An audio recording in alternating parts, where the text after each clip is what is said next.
महादेव दोस्तों आज हम बात करेंगे 12 ज्योतिर्लिंगों में से सबसे अंतिम ज्योतिर्लिंग यानी कि कृष्णेश्वर ज्योतिर्लिंग की। शिव पुराण के मुताबिक कृष्णेश्वर ज्योतिर्लिंग के दर्शन मात्र से ही शिव भक्त पापों से मुक्त हो जाते हैं।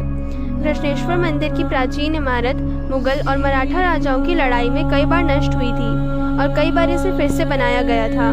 इंदौर की रानी अहिल्याबाई ने 18वीं शताब्दी में वर्तमान मंदिर का पुनः निर्माण कराया था।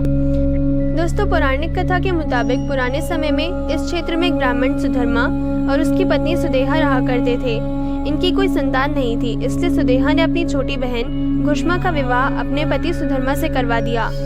सुदेहा की बहन घुष्मा शिवजी की परम भक्त थी। वे हमेशा शिवजी की पूजा में लगी रहती थी। उसके मन में किसी के लिए कोई ईर्ष्या, लालच, क्रोध जैसी बुराइयां नहीं थी।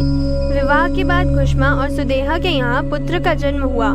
अपनी बहन घुष्मा के यहाँ पुत्र होने से सुदेहा को ईर्ष्या होने लगी। सुदेहा के मन में जलन की भावना इतनी बढ़ गई कि एक दिन उसने अपनी ही बहन के बेटे की हत्या कर दी।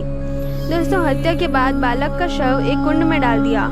जब ये बात घुष्मा को मालूम हुई तो वह बिल्कुल ही डरी नहीं, निराश नहीं हुई। उसने शांति बनाए रखी और शिवजी की पूजा करनी शुरू कर दी।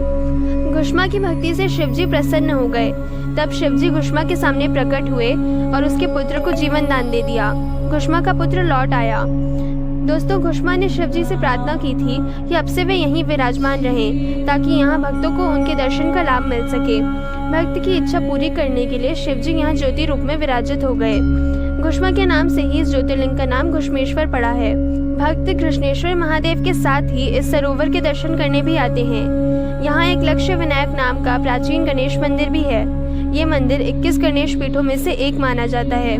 तो दोस्तों, समय निकालकर हम सबको एक बार कृष्णेश्वर महादेव के दर्शन जरूर करने चाहिए। हर हर महादेव दोस्तों।